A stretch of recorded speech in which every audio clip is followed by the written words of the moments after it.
இந்த auto immune நோய்க்கு மருந்து இருக்கா அப்படின்னா துரதிருஷ்டவசமா பாத்தீங்கன்னா மருத்துவமா சயின்டிபிக்கா பாத்தீங்கன்னா நம்ம பேசுறது நல்ல விஷயம். ஆனா பாத்தீங்கன்னா கமெண்ட்ஸ் எல்லாம் தப்பான கமெண்ட்ஸ் பண்றாங்க. ஒருத்தர் நல்லா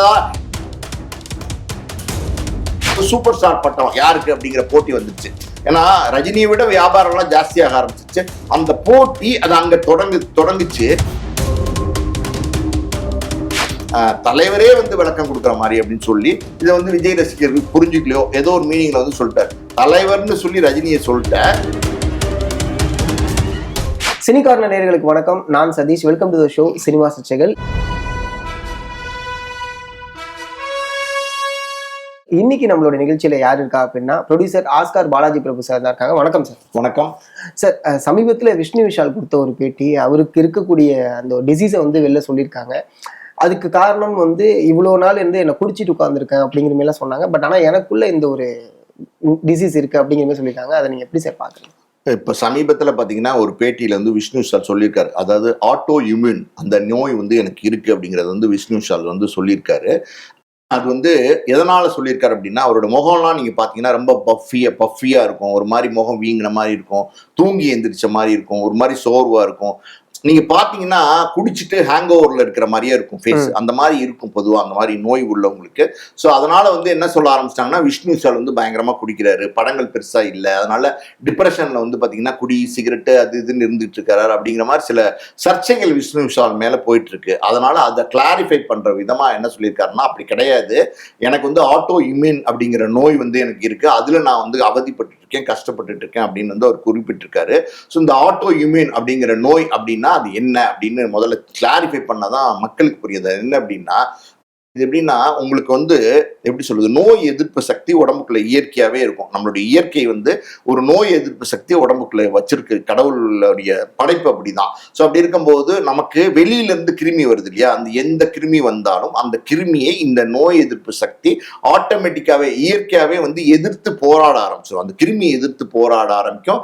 அந்த கிருமியை அட்டாக் பண்ணும், ஃபைட் பண்ணும், அந்த கிருமியை கொல்லும். இதுதான் அந்த நோய் எதிர்ப்பு சக்தி, இம்யூன் சிஸ்டம்னு சொல்லுவாங்க. அது இயற்கையா பண்ணும். ஆனா இந்த ஆட்டோ இம்யூன் நோயினுடைய தன்மை என்ன நோய் அப்படின்னா, இந்த நோய் எதிர்ப்பு சக்தி இருக்கு இல்லையா, இந்த இம்யூன் சிஸ்டம் நல்ல இம்யூன் சிஸ்டம் நல்ல செல்கள் இருக்கு இல்லையா, நம்ம உடம்புல இருக்கிற குட் செல்ஸ் இருக்கு பார்த்தீங்களா, அந்த செல்களை இது அழிக்க ஆரம்பிக்கும். நம்ம அந்த இம்யூன் பவர் பாத்தீங்கன்னா உங்களுக்கு வெளியில இருந்து அந்த கிருமியை அழிக்கிறதுக்கு பதில் நல்ல செல்ஸை அழிக்க ஆரம்பிக்கும். அந்த நல்ல செல்ஸை அழிக்க ஆரம்பிச்சா என்ன ஆகும் அப்படின்னா, உங்களுக்கு உடம்புல நல்ல செல்ஸ் இருந்தா தானே நம்ம நல்லா ஹெல்த்தியா இருக்க முடியும். நல்ல செல்ஸை போய் இதை அழிச்சிட்டு இருந்துச்சுன்னா, கெட்ட செல்ஸ் அழிக்கிறது போய் நல்ல செல்ஸ் அழிச்சுன்னா என்ன ஆகும்? நல்ல செல்ஸ் அழிய என்ன ஆகும்னா உங்களுக்கு உடம்பு வீக் ஆகும். நல்ல செல்ஸ் டெய்லி நமக்கு ப்ரொடக்ஷன் ஆகிட்டே இருக்கும், ப்ரொடியூஸ் ஆகிட்டே இருக்கும். அந்த நல்ல செல்ஸ் எல்லாமே ப்ரொடியூஸ் ஆக இது ப்ரொடக்ஷன் ஆக இது அழிச்சுக்கிட்டே இருக்கும். அப்போ ஆட்டோமேட்டிக்கா என்ன ஆகும்னா நம்ம உடம்பு சோர்வாகும், நம்ம தசைகள் வீக் ஆக ஆரம்பிக்கும், நம்ம எலும்புகள் வீக் ஆரம்பிக்கும். இந்த நோய் பாத்தீங்கன்னா ஹார்ட்ல போய் அட்டாக் ஆகும். இந்த நோய் எலும்புல அட்டாக் ஆகும், மூளையில அட்டாக் ஆகும். சில பேருக்கு பாத்தீங்கன்னா இந்த நோய் உடம்புல எல்லா பகுதியிலையும் அட்டாக் ஆகும். இதெல்லாம் இந்த நோயினுடைய தன்மை. சிம்பிளா சொல்ல போனா நல்ல அணுக்களை இந்த நோய் அழிச்சிரும். நல்ல அணுக்களை அழிக்க கூடாது, ஆனா அழிச்சிரும். அழிச்சிச்சுன்னா நம்மளால ஹெல்த்தியா இருக்க முடியாது. டே டு டே லைஃப் கேஷுவலா பண்ண முடியாது. நமக்கு ஒரு சோர்வு இருக்கும், மனசோர்வு இருக்கும், மனசிதைவு இருக்கும். அதாவது எதுவுமே எந்திரிச்சு ஆக்டிவா பண்ண முடியாது, சாப்பிட தோணாது, பசிக்காது, தூங்கிட்டே இருக்கணும்ன்ற மாதிரி இருக்கும். ஏதோ ஒரு வேலை இருக்குன்னா வேண்டா வெறுப்பா எந்திரிச்சு போற மாதிரி இருக்கும். ஒரு சோர்வு மனநிலை இருந்துகிட்டே இருக்கும். இன்னும் கூட ரொம்ப சிம்பிளிஃபைடா சொல்லணும் அப்படின்னா, நம்ம வீட்டை பாதுகாக்கிறதுக்கு ஒரு கூர்கா நம்ம வச்சிருக்கோம். நம்ம வீட்டுல ஒரு 10 பேர் இருக்கோம் மெம்பர்ஸ். கூர்கா என்ன பண்ணுவாரு, யாராவது திருடன் வந்தா அந்த திருடனை அடிப்பாரு, பிடிப்பாரு. இதுதான் கூர்காவோட வேலை. ஆனா இங்க என்ன, இந்த நோய் எப்படி அப்படின்னா, இந்த கூர்கா வீட்டுல இருக்கிற 10 மெம்பர்ஸே அடிச்சா என்ன ஆகும்? வீட்டுல இருக்கிற 10 மெம்பர்ஸே அவருக்கு பாதுகாப்புக்கு கொடுத்த துப்பாக்கியை வச்சு அவங்களே சுட்டா என்ன ஆகும்? அது என்ன பண்ணுமோ அதுதான். அந்த மாதிரி வந்து நமக்கு பாதுகாப்பா இருக்க வேண்டிய விஷயமே நமக்கு எதிர்ப்பா திரும்பும் போது இந்த பிரச்சனைகள்லாம் வரும். இந்த நோயால பாதிக்கப்படுறவங்க ரொம்ப ரொம்ப கஷ்டப்படுவாங்க. காரணம் வந்து உடல் வந்து சோர்வாக ஆரம்பிக்கும், தளர்ச்சி ஆக ஆரம்பிக்கும். இந்த நோய்க்கு மருந்து இருக்கா அப்படின்னா அதுதான் இங்க சேலஞ்ச். சயின்டிபிக்கா பாத்தீங்கன்னா ஏகப்பட்ட விஷயங்களுக்கு மருந்துகள் வந்து கண்டுபிடிச்சிட்டாங்க. பல விஷயங்களை வந்து இன்னைக்கு இல்லாமே பண்ணிட்டாங்க. ஒரு காலத்துல போலியோலாம் இருந்தது, இன்னைக்கு போலியோலாம் இல்லவே இல்லை. அந்த அளவுக்கு சேலஞ்சஸ்லாம் நிறைய வந்து பெரியம்மைலாம் இருந்தது, கால்ரா இருந்தது. ஆனா எல்லாத்தையும் பாத்தீங்கன்னா காலப்போக்கில் வந்து எல்லாத்தையும் எராடிகேட் பண்ணிட்டாங்க, அழிச்சிட்டாங்க. அந்த நோயெல்லாம் இல்லைன்னே சொல்லலாம். 1% கூட இன்னைக்கு போலியோ நோயெல்லாம் இல்ல, போலியோ ஃப்ரீ கண்ட்ரின்னு அறிவிச்சிட்டாங்க. அந்த அளவுக்கு வந்து நம்ம வந்து மெடிக்கலா வந்து சயின்டிபிக்கா வந்து சக்சஸ்ஃபுல்லா இருக்கும். ஆனா வந்து பாத்தீங்கன்னா இந்த ஆட்டோ இம்யூன் நோய்க்கு மருந்து இருக்கா அப்படின்னா துரதிருஷ்டவசமா பாத்தீங்கன்னா மருத்துவமா சயின்டிபிக்கா பாத்தீங்கன்னா இதுக்கு மருந்து இல்லை. இதுக்கு மருந்தே கிடையாது. இது வரைக்கும் இதுக்கு மருந்து கண்டுபிடிக்கப்படல. இந்த நோயை வந்து கட்டுப்பாட்டுக்குள்ள வச்சுக்கிறதுக்கு தான் இதுக்கு மருந்து இருக்கு. ஆக்சுவலி இந்த நோயை கண்ட்ரோல் பண்றதுக்கு தான் மருந்து இருக்கே தவிர இந்த நோயை அழிக்கிறதுக்கு மருந்து கிடையாது. ஸோ இந்த நோய் வந்தவங்க உடனே ஒரு வருஷம் மருந்து சாப்பிட்டா நோய் போயிடும் அப்படி கிடையாது. இந்த நோய் வந்து இருந்துகிட்டே இருக்கும். ஆனா வந்து உங்களுக்கு உள்ளுக்குள்ள இருக்க செல்லை அழிச்சுக்கிட்டே இருக்கும். நீங்க வந்து டாக்டர்கிட்ட போய் ரெகுலரா பீரியடிக்கலா பார்த்து அவங்க கொடுக்குற மாத்திரையை நீங்க சாப்பிடணும். அந்த மாத்திரை எப்படின்னா உங்களை அந்த செல்லெல்லாம் அழிக்குது இல்லையா, அந்த செல்லெல்லாம் வந்து ஊக்குவிக்கிறதுக்கு பூஸ்ட் பண்ணி இன்னும் நிறைய நல்ல செல் வளர்றதுக்கு மாத்திரை கொடுப்பாங்க. இந்த நோயை அழிக்கிறதுக்கு மாத்திரை கிடையாது, இன்னும் நல்ல நல்ல நல்ல செல்ஸ் வளரும். அவங்க கொடுக்குற மாத்திரை கிட்டத்தட்ட விட்டமின் டேப்லெட் மாதிரி வச்சுக்கோங்களேன். உங்களுக்கு எனர்ஜி லாஸ் ஆகுதா, அந்த எனர்ஜியை பூஸ்ட் பண்ற டேப்லெட்ஸ் அவங்க கொடுக்குறாங்களே தவிர நோயை வந்து அழிக்கிறதுக்கு மருந்து இல்லை. இந்த மாதிரி நோயில வந்து விஷ்ணுஷல் பாதிக்கப்படுறாங்க. இந்த மாதிரி நோயில திரைப்பிரபலங்கள் இதுக்கு முன்னாடி சமாந்தா வந்து பாதிக்கப்பட்டிருக்காங்க. சமாந்தாக்கு இதே ஆட்டோ இம்யூன் நோய் தான். அவங்க வந்து பாத்தீங்கன்னா நீங்க பார்த்திருப்பீங்க, கேள்விப்பட்டிருப்பீங்க, பயங்கரமான டான்சரு, ரொம்ப துருன்னு இருப்பாங்க, ரொம்ப யங்ஸ்டரு. ஆனா வந்து பாத்தீங்கன்னா பல நேரங்கள்ல வந்து படுக்கையில முடங்கி கிடந்து என்னால இயங்க முடியல அப்படிங்கிற ஸ்டேட்மெண்ட்லாம் அவங்களே வெளிப்படையா கொடுத்துருக்காங்க. தொடர்ந்து நல்லா படங்கள் நடிச்சிட்டு இருந்தவங்க இப்ப சின்ன பின்னடைவு இருக்கு, பெருசா பண்ண முடியல. எப்பவுமே அப்படின்னா அப்ப நம்மளை புதுப்பிச்சு நம்மளுடைய தெம்புல தான் வந்து நடிக்க முடியும், இல்லை வேற ஏதோ வேலை பார்க்க முடியுமே தவிர இந்த நோய் ஒருத்தனை வந்து அப்படியே அடிக்கும், ஒன்னும் பண்ண விடாம அடிக்கும். இதே மாதிரி சமந்தா பாதிக்கப்பட்ட மாதிரி சுஷ்மிதா சென் வந்து இந்த நோயில பாதிக்கப்பட்டிருக்காங்க, அமிதாப் பச்சன் இந்த நோயில பாதிக்கப்பட்டிருக்காங்க. இதெல்லாம் பிரபலங்கள்னால நமக்கு தெரியுது இவங்க எல்லாம் பாதிக்கப்பட்டிருக்காங்கன்னு நம்ம சொல்றோம்.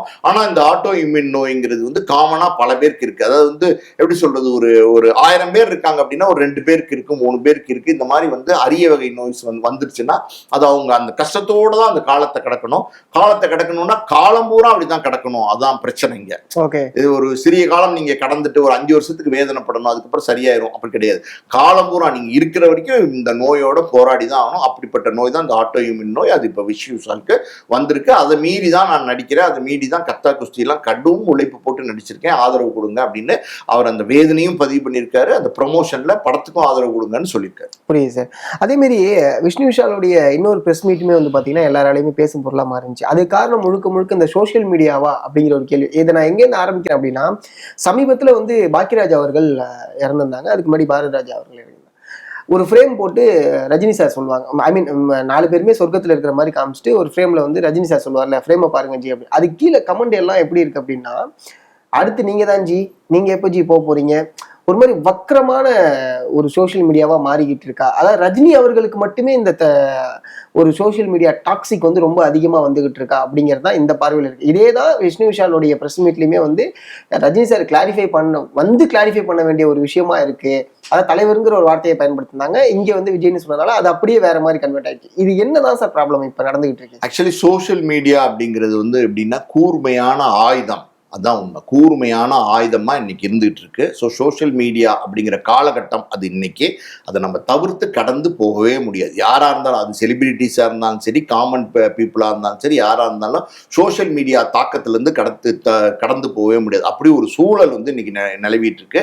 நீங்கள் சொன்ன மாதிரி பார்த்தீங்கன்னா இந்த தாக்குதல் ரஜினிக்கு மட்டும்தான் நடக்குதா அப்படின்னா, இந்த தாக்குதல் ரஜினிக்கு மட்டும் கிடையாது, எல்லாருக்குமே நடக்குது. ஒன்றுமே இல்லை, நம்ம 2 பேரும் இப்போ நல்ல கண்டென்ட் தானே பேசிட்டு இருக்கோம். நல்ல ஒரு முக்கியமான ஒரு கண்டென்ட், மக்களுக்கு ஒரு அவேர்னஸ் கொடுக்குற கண்டென்ட் தானே பேசிட்டு இருக்கோம். ஆட்டோ இம்யூன் நோயை பத்தி தானே பேசிட்டு இருக்கோம். ஆனா இந்த கண்டென்ட் வந்ததுக்கு அப்புறம் நீங்க போய் பாத்தீங்கன்னா இந்த கண்டென்ட் கீழே வர கமெண்ட்ஸ்ங்கிற பேர்ல என்னென்னமோ பேசுறாங்க. ஏன் இவ்வளவு பர்வட்டா இருக்காங்க, ஏன் இவ்வளவு வக்ர புத்தி பிடிச்சவங்களா இருக்காங்க, இவங்களுடைய மனநிலை எல்லாம் என்ன, ஏன் இப்படி பண்றாங்க அப்படிங்கறத நம்ம கண்டுபிடிக்கவே முடியல. என்னென்னமோ கமெண்ட், இந்த நம்ம பேசுறது நல்ல விஷயம், ஆனா பாத்தீங்கன்னா கமெண்ட்ஸ் எல்லாம் தப்பான கமெண்ட்ஸ் பண்றாங்க. ஒருத்தர் நல்லா நம்மளை பாராட்டி கமெண்ட் பண்ணியிருந்தா 40 பேர் தப்பான கமெண்ட்ஸ் போடுறாங்க. அப்ப 40 பேர் மெஜாரிட்டி அப்படின்னும் போது இப்போ மொத்தமா வந்து இந்த சோசியல் மீடியா வந்து பாத்தீங்கன்னா எல்லாரையும் கரெக்ட் பண்ணிடுச்சு சார். எல்லாரையும் பாத்தீங்கன்னா யார் வேணாலும் என்ன வேணாலும் சொல்லலாங்கிற சுதந்திரம் வந்ததுக்கு அப்புறம் நம்ம வந்து இதுதான் பேசணும், இது பேசக்கூடாது அப்படிங்கிற ஒரு கட்டுப்பாடு பார்த்தீங்களா, ஒரு வரையறை இருக்கு பார்த்தீங்களா, அது இல்லை.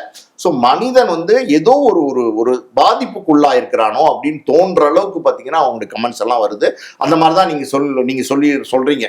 ஒரு போட்டோ எல்லாம் போட்டிருக்காங்க, பாரதி ராஜா பாக்யராஜ் சார் எல்லாம் போட்டிருக்கும் போது அடுத்து நீ தான் அப்படின்ற மாதிரி எல்லாம் பேசுறாங்க. இதெல்லாம் வந்து எப்படின்னா அவருக்கு 75 வயது ஆகுது, வயது மூப்பா எல்லாமே ஓகேங்க.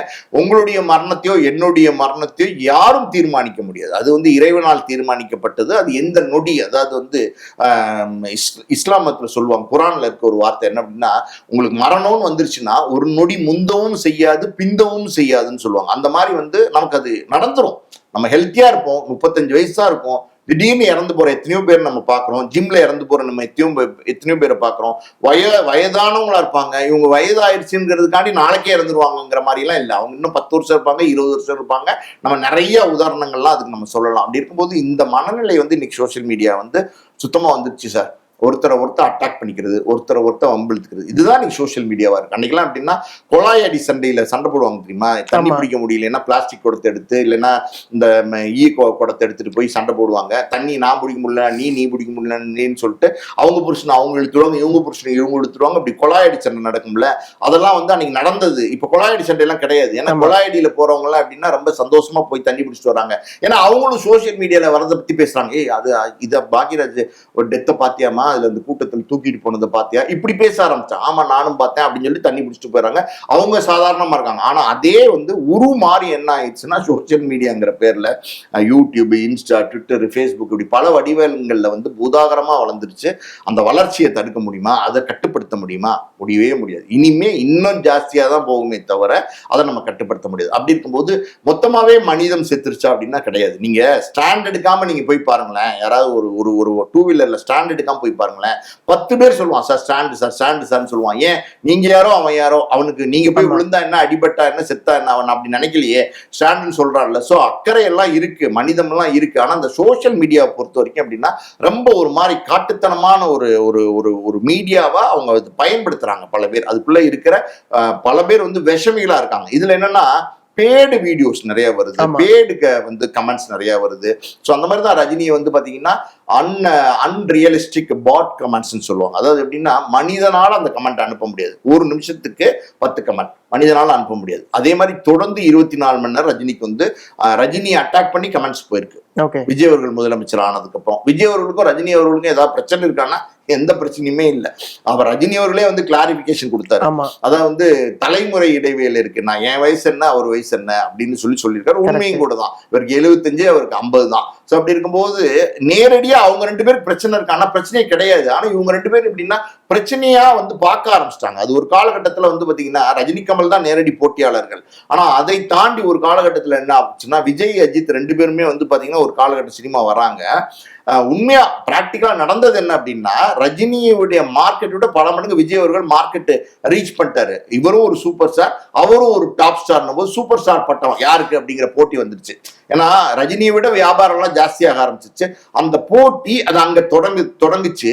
அன்னையில இருந்து பாத்தீங்கன்னா ஒரு ரஜினி மேடையில பேசுறதும், விஜய் மேடையில பேசுறதும், ரஜினி படம் வரும்போது, விஜய் படம் வரும்போது 2 பேருமே அட்டாக் பண்ண ஆரம்பிச்சாங்க. கமலை விட்டுட்டாங்க, அஜித்தையும் விட்டுட்டாங்க. இப்ப இவங்க கமலும் ரஜினியும் தான் போட்டி, கமல் அங்க கழட்டி விட்டாங்க. விஜயும் அஜித்தும் தான் போட்டி, அஜித் இங்க கழட்டி விட்டாங்க. இவங்க 2 பேரும் மோதுற மாதிரி, இவங்க 2 பேரும் மோதல இவங்க ரசிகர்கள் மோதிக்கிற மாதிரி ஒரு சூழல் உருவாயிடுச்சு. இது துரதிருஷ்டமான ஒரு சூழல் ரஜினி சாருக்கு. ஏன்னா அவர் ஒரு மூத்த நடிகர், அவரும் ஒரு நடிகரா இருக்காரு, அரசியலுக்கு வரேன்னாரு, வரல, அதெல்லாம் விட்டுருங்க. இன்னைக்கு வந்து ஒரு 75 வயதுலயும் சூப்பர் ஸ்டாரா பார்க்கப்படுறார், நல்ல மனிதரா பார்க்கப்படுறார். அப்படின்னும் போது அவரை தேவையில்லாம அட்டாக் பண்ணார். அதை தான் வந்து விஷ்ணு விஷால் வந்து சமீபத்துல பேட்டியெல்லாம் கொடுக்குறாரு அந்த கட்டா குஸ்தி ப்ரமோஷனுக்கு. அப்ப என்ன சொல்லியிருக்காரு அப்படின்னா தலைவரே வந்து விளக்கம் கொடுக்குற மாதிரி அப்படின்னு சொல்லி இதை வந்து விஜய் ரசிகர்கள் புரிஞ்சுக்கலையோ ஏதோ ஒரு மீனிங்ல வந்து சொல்லிட்டார். தலைவர்னு சொல்லி ரஜினியை சொல்லிட்ட, நீ வந்து எங்க தலைவரை வந்து விஜய்னு சொல்லுவியா அப்படின்னு அதுக்கு ஒரு சண்டை, அதுக்கு ஒரு போட்டி. ஸோ இதுக்கு எண்டே கிடையாது. அவர் யதார்த்தமா தான் சொன்னார், சாதாரணமா தான் சொன்னார். இப்ப நானே வந்து பாத்தீங்கன்னா பேசும்போது விஜய் அப்படின்னு சொல்லிடுறேன் சில இடங்கள்ல. காரணம் என்னன்னா, நான் அவரை வச்சு படங்கள் தயாரிச்சிருக்கிறேன், என்னோட வயசுலயுமே கம்மியானவர். ஸோ ஒரு யதார்த்தமா தான் நம்ம பேசுறோம், அவருக்கு மரியாதை கொடுக்காமலாம் கிடையாது. சிஎம் விஜய் அவர்கள் அப்படின்னு ஒவ்வொரு இதுலையும் கோடிட்டு காட்ட முடியாம கடந்துடுறோம் சில நேரங்கள்ல. அது நியாயமா வந்து மரியாதை கொடுக்கணும், ஏன்னா இன்னைக்கு தமிழ்நாட்டு முதலமைச்சர், அதுல எல்லாம் மாட்டுக்கிறது. ஆனா வார்த்தைகள்ல சில நேரங்கள் அப்படி ஃப்ளோவில் கிடக்கும் போது என்னன்னா அதை பிடிச்சிட்டு வந்து ட்ரால் பண்றது, இதெல்லாம் வந்து எப்படின்னா நம்ம எப்படி எடுத்துக்கிறேன்னு தெரியல. இதுதான் விஷ்ணு விஷாலோட இப்படிதான் வந்து விஜய் ரசிகர்கள் வந்து சண்டை போட்டுட்டு இருக்காங்க. இதுதான் இது இன்னைக்கு வந்து யதார்த்தமான கள நிலவரமா இருக்கு. சோசியல் மீடியா வந்ததுக்கு அப்புறம் நீங்களோ நானோ யாருமே இதுல இருந்து தப்பிக்க முடியாத ஒரு சூழல் இருந்துட்டு இருக்கு. புரியுது சார். அதே மாதிரி வந்து பாத்தீங்கன்னா இப்ப இதுதான் இன்னொரு விஷயமுமே, ரஜினி அவர்கள் எந்த ஒரு மேடையிலையும் இப்படி பேசினதெல்லாம் கிடையாது. ஏதாவது மேடைக்கு வந்தா ஏதாவது ஒரு கருத்து சொல்லுவாரு, ஓகே இந்த மேடையிலும் கருத்து சொன்னாங்க, பட் ஆனா அது காமெடியா கடந்து போயிடுவாரு. இன்ஃபேக்ட் அவர் ரொம்ப டவுன்ஃபால்ல இருந்த டைம்ல கூட மேடை ஏறினா ஒரு மாதிரி காமெடியா கடந்து போயிடுவாரு. ஆனா இப்ப சமீபத்துல இந்த தர்மன் படத்துடைய ரிலீஸ் பண்ணாங்கல்ல, டைட்டில் ரிலீஸ் பண்ணும்போது ரஜினி அவர்கள் பேசினது வந்து இப்படி சூப்பர் ஸ்டார் இப்படி பேசவே மாட்டாரு, இந்த அளவுக்கு ஒருத்தர தனி மனித தாக்குதல் வந்து எதுக்காக ஏற்படுத்துறீங்க, அவ்வளோ வந்து உங்களுக்கு முகம் தெரியுங்கிறதுனால ரொம்ப வக்கரத்துக்கு ஆயிட்டீங்களா அப்படிங்கிற கேள்வி இருக்குல்ல. இல்ல, ரஜினிகாந்தை பொறுத்த வரைக்கும் நான் முதல்ல சொன்ன மாதிரி ஒரு சூப்பர் ஸ்டார், 50 வருஷமா சூப்பர் ஸ்டாராக நடிச்சிட்டு இருக்காரு. அவருக்கான அந்த பிஸ்னஸ், அவருக்கான அந்த ஓப்பனிங்கு, அவருக்கான அந்த ரசிகர் கூட்டம் இன்னும் அப்படியே இருக்கு. ரஜினி அப்படிங்கிற முதல் இடத்துக்கு வந்து ரஜினிகாந்த் வந்தார்ல, இந்த 50 வருஷ காலகட்டத்தில் அவர் தான் வந்து முதல் இடத்துல இருக்காரு. அந்த சூப்பர் ஸ்டாருங்கிற பட்டம் 50 வருஷத்துக்கு முன்னாடி கொடுத்து இன்னைக்கும் அந்த சூப்பர் ஸ்டார் பட்டத்தை வந்து ரஜினியை வந்து தக்க வச்சுக்கிறார். குறிப்பா ரஜினியை பத்தி பேசும்போது பார்க்க வேண்டிய வயசு என்ன அப்படின்னா 75 வயது. 75 வயது முதியவர் வந்து பாத்தீங்கன்னா இன்னைக்கு இந்திய சினிமாலே ஒருத்தர் வந்து ஹீரோவா நடிக்கிறார் அப்படின்னா கிடையாது.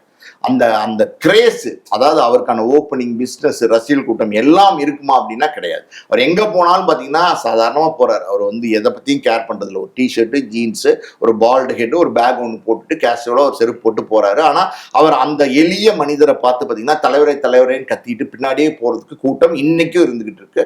ஸோ ரஜினி திரைத்துறையில ஒரு நடிகர், அரசியல்வாதி கிடையாது. நடிகரை தாண்டி ரஜினி வந்து நல்ல மனிதர். அதாவது ரஜினி வந்து உதவி செஞ்சாரா, உதவி செய்யலையா, நிறைய டிபேட்ஸ்லாம் இருக்கு. அதுக்குள்ள நம்ம போக வேண்டாம். அது உதவி செய்யலாம், செய்யக்கூடாது, அதெல்லாம் அவருடைய தனிப்பட்ட விருப்பம். ஆனா ரஜினியை பொறுத்த வரைக்கும் ஒரு அதிர்ந்து பேசி, ஒரு திமிர்த்தனமான பேசி, ஒரு ஒரு ஒரு நாகரிகம் இல்லாத ஒரு வார்த்தைகள்லாம் எங்கேயுமே வந்து ரஜினி பயன்படுத்தினது இல்லை. ரஜினி வந்து ஒரு ரொம்ப சிம்பிளா தான் எல்லா இடங்களையும் இருந்திருக்கிறாரு. அப்படின்னும் போது இன்னைக்கு விஜய் அவர்கள் வந்து ஆட்சிக்கு வந்துட்டார். ஒரு காலத்துல 96ல வந்து ஜெயலலிதா அம்மையாரை எதிர்த்தே ரஜினி குரல் கொடுத்தார். அன்னைக்கு பயங்கர பவர்ஃபுல்லா இருந்தாரு. அன்னைக்கு கட்சிக்கு வர சொல்லி வந்து ஆட்சி, ஏதாவது வந்து கட்சி தொடங்க சொல்லி, எலெக்ஷன்ல போட்டியிட சொல்லி நிறைய பேர் நிர்பந்தப்படுத்தினாங்க. அரசியல் தலைவர்களே பல பேர் நிறைய நிர்பந்தப்படுத்தினாங்க. ஆனா ரஜினி அவர்கள் அந்த முடிவை அன்னைக்கு எடுக்கல. அது என்ன காரணம்னு தெரியல. அதுக்கப்புறம் அந்த 25 வருஷ காலகட்டத்தில் பல நேரங்கள் நான் அரசியலுக்கு வருவேன் அப்படிங்கிறது உறுதிப்படுத்திட்டே இருந்தாரே தவிர வரவே இல்லை. ஒரு 4-5 வருஷத்துக்கு முன்னாடி நான் இனிமேல் வரமாட்டேன்னு வந்து டோரை மூடிட்டு போயிட்டார். ஸோ இப்போ அரசியல்வாதியா நம்ம சொல்ல முடியாது, அவர் ஒரு நடிகர். ஆனால் விஜய் அவர்களை பொறுத்த வரைக்கும் அப்படின்னா ஒரு 50 வயசு தான். 50 வயசுல பார்த்தீங்கன்னா ஒரு 69 படம் தான் ஜனநாயகன் படம் நடிச்சாரு. அவர் வந்து ஒரு போல்டா ஒரு டிசிஷன் எடுத்தார் 50 வயசுல. நம்ம இது சரியான தருணமா இருக்கும், நம்ம வரலாம் அப்படின்னு. ஏகப்பட்ட கட்சிகள், போட்டி எல்லாமே இருந்தப்ப கூட பாத்தீங்கன்னா ஒரு தைரியத்தோட கட்சி ஆரம்பிச்சு எலெக்ஷன்ல நின்னார். அப்ப நிறைய விமர்சனங்கள் இருந்து ஒரு சீட்டு கூட வாங்க மாட்டாரெல்லாம் சொன்னாங்க. ஆனா ஆட்சி அமைச்சார். அந்த அளவுக்கு வந்து மெஜாரிட்டி வந்து அவருக்கு கிடைச்சிருச்சு. அப்படி இருக்கும்போது அது அவர் தைரியத்துக்கு கிடைத்த பரிசு, அவர் துணிஞ்சு எடுத்த முடிவுக்கு கிடைத்த பரிசு. ஆனா இங்க என்ன அப்படின்னா, இவர் அரசியலுக்கு வரேன்னு வரலையா, இப்ப வந்து விஜய் அவர்கள் வந்துட்டாரா, இது நடுவுல வந்து ரஜினி விஜய்க்கு ஒரு போட்டி சினிமாலன்னு சொல்லிட்டே இருந்தாங்களா. இப்ப என்ன ஆச்சுன்னா ரஜினியை வந்து ரொம்ப தாக்க ஆரம்பிச்சாங்க. சோசியல் மீடியா பொறுத்த வரைக்கும் பாத்தீங்கன்னா ரஜினி அப்படின்னாலே உங்களுக்கு அட்டாக் பண்ற ஒரு மனநிலை வந்து வந்துருச்சு. அப்படின்ற ஒரு சூழல்ல இது பதட்டத்தை உண்டு பண்ணிருக்கு. வருத்தத்தை மட்டும் கிடையாது, ஒரு பதட்டத்தை. ஏன்னா அவர் ஒரு 75 வயது முதியவர். நீங்க ஒரு 50 வயசு இளைஞனை நீங்க அடிச்சீங்கன்னு வச்சுங்களேன், அவனுக்கு வந்து உடல் அளவுலையும் தெம்பா இருப்பான், மனதளவுலையும் தெம்பா இருப்பான். பார்த்துக்கலாம் வாடா அப்படின்னு போட்டி போடுவான். ஒரு தைரியம் இருக்கும், ஒரு கான்ஃபிடன்ஸ் இருக்கும். அந்த கான்ஃபிடன்ஸ் லெவல்லாம் நீங்க என்னதான் நீங்க சூப்பர் ஸ்டாரா இருந்தாலும் மனுஷன் தானே, அந்த இயல்பா கொஞ்சம் குறையத்தானே செய்யும். அப்படி இருக்கும்போது அந்த பதட்ட நிலைமை கொண்டு போய் ரஜினி இன்னைக்கு வச்சுட்டாங்க. அதனாலதான் எப்பவுமே எந்த மேடைக்கு வந்தாலும் 1 மணி நேரம் பேசினா கூட, 3/4 மணி நேரம் பேசினா கூட, அந்த மேடையை கவர்ந்து இழுக்கக்கூடிய, சுண்டி இழுக்கக்கூடிய காந்த சக்தி ரஜினிக்கு உண்டு. அவருடைய ஸ்பீச் ஸ்பீச் மூலமா. அப்படிப்பட்ட ரஜினி வருத்தங்களை மட்டும் தெரிவிச்சுட்டு அந்த படத்தை பத்தி 4 வார்த்தை சொல்லிட்டு அந்த மேடையை விட்டு இறங்கி போயிட்டார். என்ன சொன்னாரு? நான் பேசினாலும் பிரச்சனை, பேசாட்டாலும் பிரச்சனை. பேசலைன்னா ஏன் பேசலன்னு கேட்கறாங்க, பேசினா ஏன் பேசலன்னு கேட்கறாங்கன்னு சொல்லிட்டு போயிட்டாரு. அந்த பேசும்போது நீங்க பாத்தீங்கன்னா கமல் அவர்களே ரஜினி வந்து திரும்பி பார்ப்பாரு. ஏன்னா அவரும் ஒரு மூத்த நடிகர், ரஜினி கமல் 2 பேரும் ஒன்னா வந்தவங்க. அவருக்குமே அந்த வருத்தம் இருக்கு, கமலுக்குமே அந்த வருத்தம் இருக்கு. ஸோ இதெல்லாம் எப்படின்னா, நம்ம ஒரு கர்நாடகாலேருந்து வந்து நம்ம தமிழ்நாட்டிலேயே பார்த்தீங்கன்னா 60 வருஷமா இருக்காருங்க. 15 வயசுல 20 வயசுல வந்தவர் 60 வருஷமா தமிழ்நாட்டில் இருக்கிறாரு. தமிழ் மண்ணில் தான் வாழ்றாரு. தமிழ் மண் நாட்டில் இருக்கிற சுவாசத்தை தான் சுவாசிக்கிறார். அப்படின்னும் போது அவருக்கு நம்ம, அதாவது அவரை நம்ம இழிவுபடுத்த வேண்டிய அவசியம் இல்லை. அவர் ஒரு பெரிய மனிதர் தானே சினிமா துறையில. அவர் ஒரு லெஜெண்டு தானே, அவர் ஒரு சாதனையாளர் தானே. அவர் எதுக்கு நம்ம இழிவுபடுத்தி பேசணும்? அவருடைய வேலையை பார்த்துட்டு கடந்து போயிட்டு இருக்காரு. அடுத்த படம் தான் நடிக்கிறாரு அவரு. அதனால அவரை நம்ம நோன்றதுங்கிறது சரி கிடையாது. அதை செஞ்சுட்டு இருக்கிறாங்க சோசியல் மீடியால. அந்த வருத்தத்தை தான் வந்து ரஜினி வந்து பதிவு பண்ணியிருக்காரு. இப்ப நான் அந்த மேடையில ஏதாவது பேசினான்னு வச்சுக்கோங்க, திரும்பி பிரச்சனையாகும். பேசாம போனாரா, இவ அதையும் பிரச்சனை, ஏன் பேசல அப்படின்னு கேட்கறாங்க. ஸோ இதெல்லாம் வந்து தவறு, இதெல்லாம் தவிர்க்கணும். அது நான் சொன்ன மாதிரி பார்த்தீங்கன்னா சோசியல் மீடியாங்கிறது ஒரு மிகப்பெரிய ஆயுதமா, ஜெயிண்ட் ஆயுதமா வந்துருச்சு. ஸோ அதனால இதை தவிர்க்க முடியாத ஒரு சூழல் இன்னைக்கு நிலவிட்டு இருக்கு. நீங்க சோசியல் மீடியாவே இல்லைன்னு வச்சுக்கோங்களேன், எப்படி நீங்க இதெல்லாம் அட்டாக் பண்ணுவீங்க? ஸோ இந்த மீடியாங்கிறது ஒண்ணு, இது வந்து எப்படின்னா டெக்னாலஜி அட்வான்ஸ்மெண்ட். அந்த அட்வான்ஸ்மெண்ட்டை நம்ம வந்து நல்லா பயன்படுத்தாம தவறா பயன்படுத்த ஆரம்பிக்கிறோம். அது தவறு. புரியுது சார். ரொம்ப நன்றி சார் உங்களோட நேரத்துக்கு. நன்றி.